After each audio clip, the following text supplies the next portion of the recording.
Take care, health is wealth कार्यक्रम में आपका स्वागत है। और इस समय हम लोग होम्योपैथिक विशेषज्ञ डॉक्टर कमलेश काकड़े के पास है।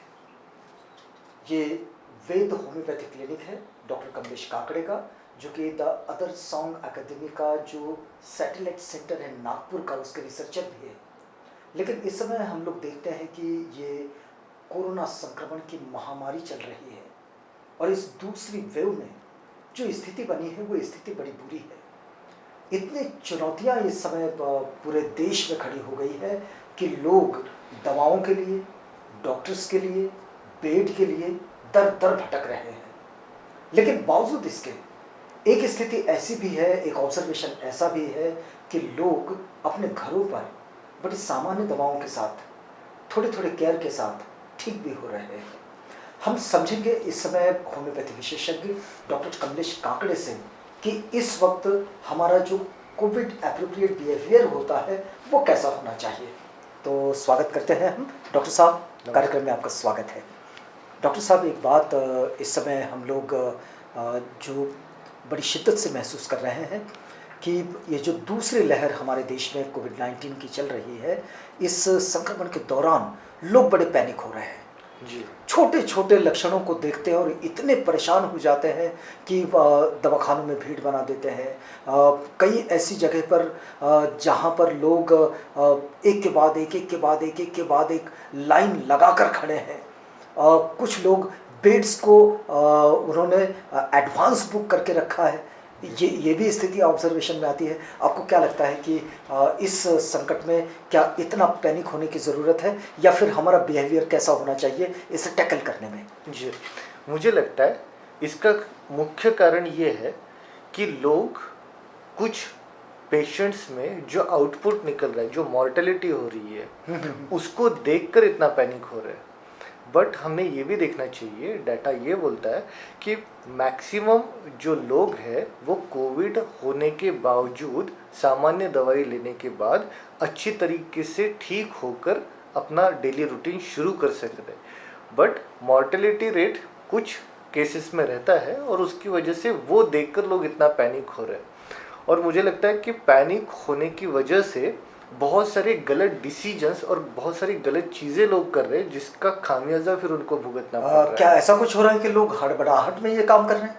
जी बिल्कुल, हड़बड़ाहट में और पैनिक में लोग, जैसे प्रैक्टिकली एक सिनेरियो में बताता हूँ आपको कि कोविड रिपोर्ट पॉजिटिव होने के बाद लोग इतना घबरा जाते हैं कि वो हर डॉक्टर से सलाह लेना शुरू कर देते हैं और अच्छा। फिर एक साथ में 1, 2, 3 डॉक्टर की दवा शुरू कर देते हैं। उनको ये नहीं पता रहता है कि बहुत बार एक ही दवा रिपीट हो रही है उनको, और फिर ओवरडोजिंग की वजह से बहुत सारे केसेस हमने देखे हैं कि ओवरडोजिंग की वजह से उनको अलग तकलीफें हो गई। अच्छा। तो ये मतलब एक ही पैथी के 2-3 डॉक्टर से दवा लेने से बहुत बार आपको तकलीफ बढ़ सकती है।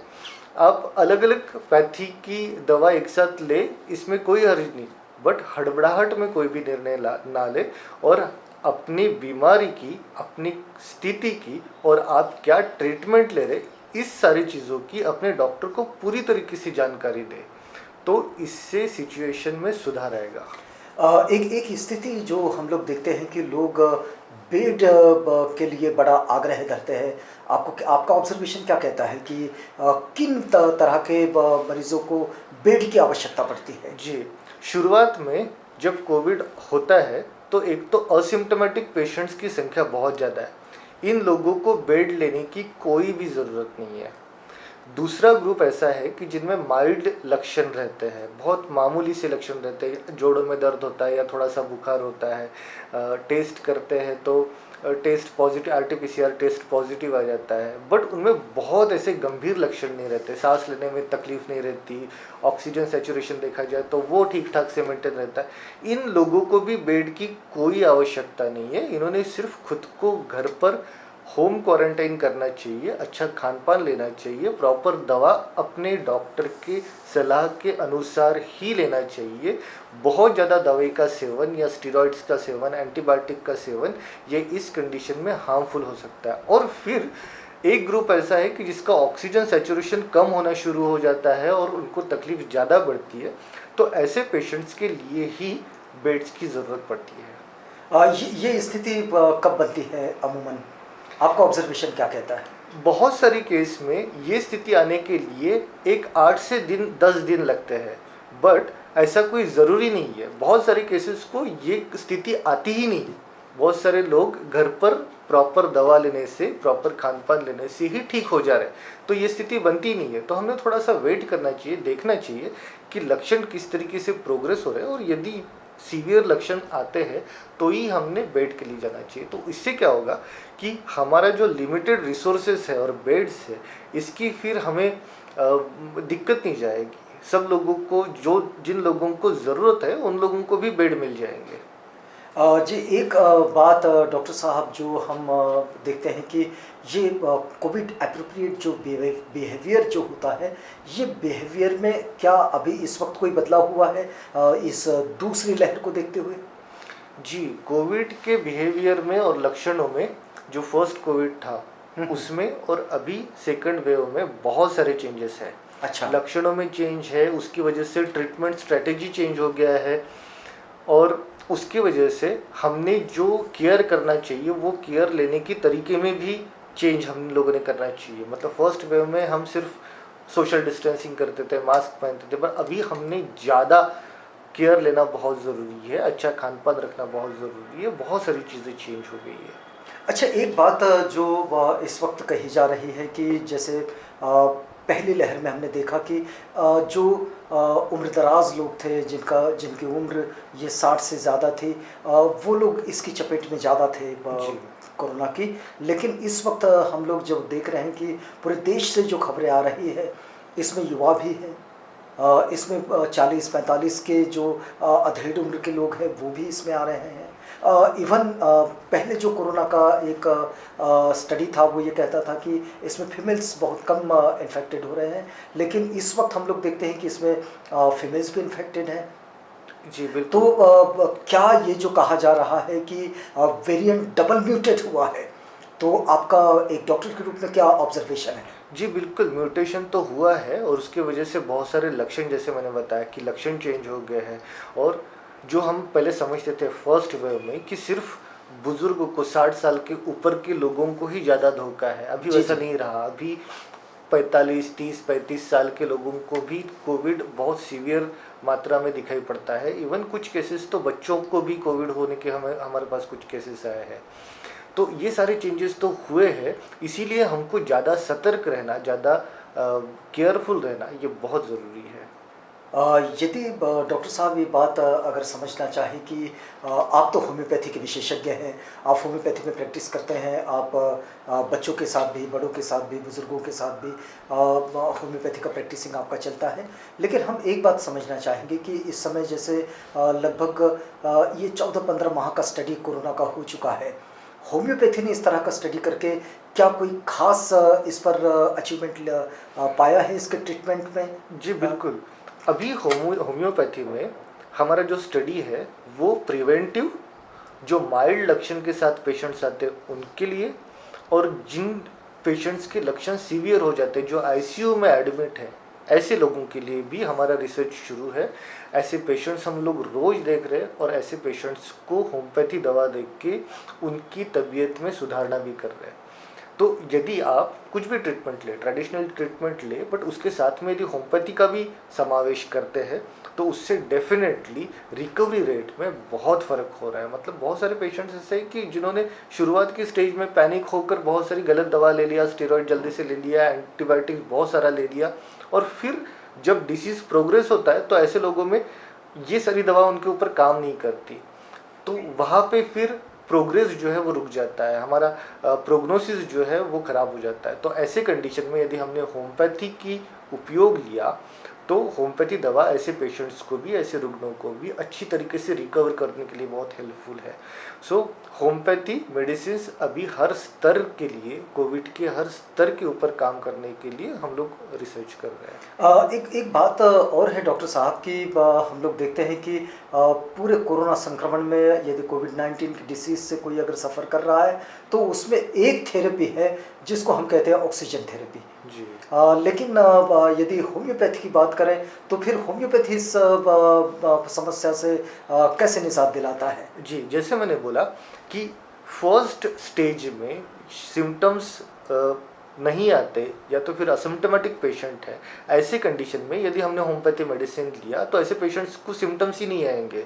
उसको पैचेस, जो लंग के ऊपर पैचेस बनते हैं, वो पैचेस बढ़ेंगी नहीं और उसकी वजह से उनको ऑक्सीजन मतलब की इसकी मात्रा संभावना कम बनती है। बिल्कुल कम बनेगी, ऑक्सीजन लेने की ज़रूरत उनको कम पड़ेगी और ये स्टेज ही नहीं आएगी यदि हम इनिशियल स्टेज में होम्योपैथी मेडिसिन लेते हैं सिम्टम्स डेवलप होने के पहले, या तो फिर माइल्ड सिम्टम रहते वक्त भी यदि हमने प्रॉपर ट्रीटमेंट लिया तो उस वक्त भी हमको ऑक्सीजन लेने की ज़रूरत कम पड़ेगी। आपको ऑक्सीजन का सैचुरेशन कम होना शुरू हो जाता है तो उस वक्त ही हमको ऑक्सीजन लेने की ज़रूरत लगती है। अच्छा, इस वक्त हम लोग देखते हैं कि ये हमेशा ये बात आती है, इस वक्त भी हम लोग देखते हैं कि व्हाट्सएप पर एक मैसेज चल रहा है कि भाई होम्योपैथी की ये दवा लेने से ऑक्सीजन लेवल बढ़ जाता है। आपका ऑब्जर्वेशन क्या कहता है? जी, मैं ये समझता हूँ कि ये एक लिमिटेड नॉलेज से किया हुआ पोस्ट है। क्या इस पर लोगों ने विश्वास करना चाहिए? जी, इस पे आधा विश्वास कर सकते, आधा नहीं कर सकते, क्योंकि जैसे मैंने बोला कि हर मरीज का स्टेज होता है जी। और हर स्टेज के ऊपर दवाई अलग होती है। यदि आपने आंख बंद करके एक ही दवा सब लोगों को दिया तो वो काम नहीं करेगी। सो मैं ये बोलूँगा, मैं ये आग्रह करूँगा सब लोगों से कि आप सिर्फ और सिर्फ डॉक्टर की सलाह से ही दवा लें, वो चाहे होम्योपैथी हो, एलोपैथी हो या चाहे और कोई भी मेडिसिन हो, बट डॉक्टर के सलाह के बिना अपने मन मर्जी से मेडिसिन ना ले, उससे आपको फ़ायदा कम और नुकसान ही ज़्यादा होगा। अच्छा, एक बात है डॉक्टर साहब कि हम लोग जो देख रहे हैं कि इस समय इस पूरी महामारी के इस संकट काल में लोगों की जो सामाजिक और मानसिक स्थिति जो है, इस पर भी एक बड़ा अलग सा बदलाव देखते हैं हम लोग। जी एक होम्योपैथिक फिजिशियन के रूप में, उसके विशेषज्ञ के रूप में और द अदर संग एकेडमी के एक रिसर्चर के रूप में आप कैसा देखते हैं इस पूरी समस्या को? क्योंकि कोरोना के साथ ये भी एक लोगों में समस्या बढ़ती जा रही है। जी बिल्कुल। कोरोना ये सिर्फ फिजिकल ही बीमारी नहीं है, बट ये सोशल और साइकोलॉजिकल बीमारी भी बन चुका है अभी। इसके 2-3 फैक्टर्स है।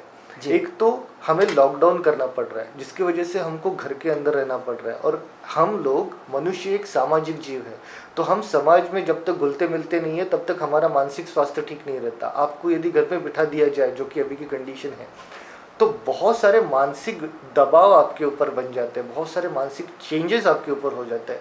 बहुत सारे लोगों को घर से काम करना पड़ रहा है, उसका प्रेशर अलग है, उसका दबाव अलग है। बहुत सारे बिजनेस ठप हो गया है, उसकी वजह से फाइनेंशियल क्राइसिस हो गया है, और ये सारी चीज़ों का हमारे मन के ऊपर बहुत गहरा प्रभाव पड़ा है। डर ये एक बात है ही कि जिस तरीके से टीवी चैनल पे दिखाई देता है कि कोरोना से इतने लोग सफ़र हो रहे हैं, कोरोना इस तरीके से बढ़ रहा है, तो डर ये भी हमारे मन के ऊपर हावी कर रहा है। इन सारी चीज़ों के ऊपर सारे एज के लोगों में कुछ ना कुछ मानसिक समस्याएं हमको दिखाई पड़ती है, और इसी वजह से, मतलब कल तो एक केस हमने ऐसे देखा कि एक जो महिला थी उन्होंने खुदकुशी कर ली मानसिक दबाव में आकर। लोगों का मानसिक प्रेशर जो है वो इतना ज़्यादा बढ़ रहा है कि ऐसे गलत कदम भी लोग उठाने के लिए हिचकिचा नहीं रहे। तो हम लोग ये ट्राई कर रहे हैं कि आपका फिजिकल हेल्थ, कोरोना के लिए अच्छी दवाई देने के साथ साथ आपको मन के ऊपर यदि कोई टेंशन है, यदि कोई समस्या है, तो आप क्लिनिक के नंबर पे कभी भी कॉल कीजिए। आपको कॉल नहीं लगता है, हम लोग कॉल नहीं ले पाते हैं, तो हम आपको कॉल वापस करेंगे और आपकी मानसिक समस्या सुनकर उसका निराकरण करने की। तो क्या आप यहाँ से काउंसलिंग भी कर रहे हैं? 100% ये बहुत ज़रूरी और बहुत बड़ा एक फैक्टर हो गया है जिसमें हमको काउंसलिंग करने की और ज़रूरत पड़ती है, तो कुछ मेडिसिन लेने की भी ज़रूरत पड़ रही है ताकि लोगों का मानसिक स्वास्थ्य भी ठीक रखा जाए। एक बात और डॉक्टर साहब, जो हम बिल्कुल इस चर्चा के अंत में आपसे जानना चाह रहे हैं, चलते चलते हम आपसे ये जानना चाहेंगे कि जैसे हम लोग ये सुन रहे हैं कि जो लोग कोविड से बाहर निकलते हैं उनका ट्रीटमेंट हो जाता है, हॉस्पिटलाइज हो जाते हैं। हॉस्पिटल से बाहर निकलने के बाद कुछ दिनों तक ठीक रहते हैं और उसके बाद उनकी तबीयत बिगड़ जाती है, और ये केसेस बहुत ज़्यादा देखने को मिल रहे हैं। तो ये जो कोविड के बिहेवियर में जो एक मेडिसिनल लाइन पर ये कहा जा रहा है कि इससे लॉन्ग कोविड की ज़रूरत पड़ती है, लॉन्ग कोविड मैनेजमेंट की। आपके पास में क्या इस तरह के कोई पेशेंट आ रहे हैं? जी, बिल्कुल। अभी हमारे सामने ये बहुत बड़ा चैलेंज होने वाला है कि सेकंड वेव कोविड का जाने के बाद भी हमने जो कुछ दवाई लिया होगा, या कोविड ये एक बहुत गहरी बीमारी है जिसका इम्पैक्ट हमारे शरीर के ऊपर बहुत गहराई से होता है, जिसकी वजह से हमारा रेजिस्टेंस पावर बहुत कम हो जाता है, और उसके वजह से बहुत सारी कोविड हो जाने के बाद, ठीक होने के बाद भी हमको बहुत सारी बीमारियां हो सकती है। फॉर एग्जाम्पल, म्यूकरमाइकोसिस नाम का एक बीमारी है जो कि एक फंगल डिसीज़ है, और वो कोविड होने के बाद अभी उसकी समस्या, उसके पेशेंट्स बहुत सारे दिखाई पड़ रहे हैं।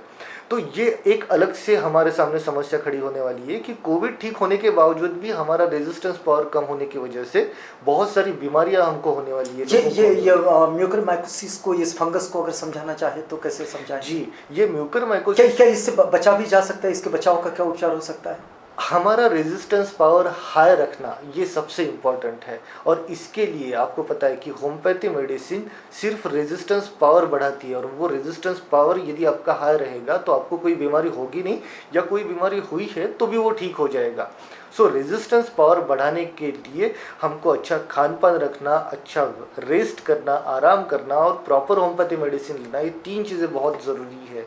अपना मानसिक स्वास्थ्य बराबर बनाए रखिए, खान पान अच्छा रखिए, प्रॉपर मेडिसिन लीजिए, और आप म्यूकरमाइकोसिस या उसके जैसे और अलग जो बीमारियां हैं, जो सारी बीमारियां अभी हो रही है, उनसे बच सकते हैं। अगर लॉन्ग कोविड मैनेजमेंट को हम समझना चाहें तो कैसे समझेंगे? लॉन्ग कोविड में जैसे मैंने आपको बोला कि रेजिस्टेंस पावर वीक होना ये सबसे बड़ी समस्या है, और उसके लिए उसका मैनेजमेंट करना, कोविड से पेशेंट ठीक होने के बावजूद उसको कुछ दिनों तक प्रॉपर ट्रीटमेंट देना और उसका मॉनिटरिंग रखना, ये बहुत ज़रूरी है, क्योंकि ये फेज़ बहुत क्रिटिकल फेज़ है जिसमें पेशेंट बहुत ज़्यादा ससेप्टिबल है कोई भी बीमारी लेने के लिए।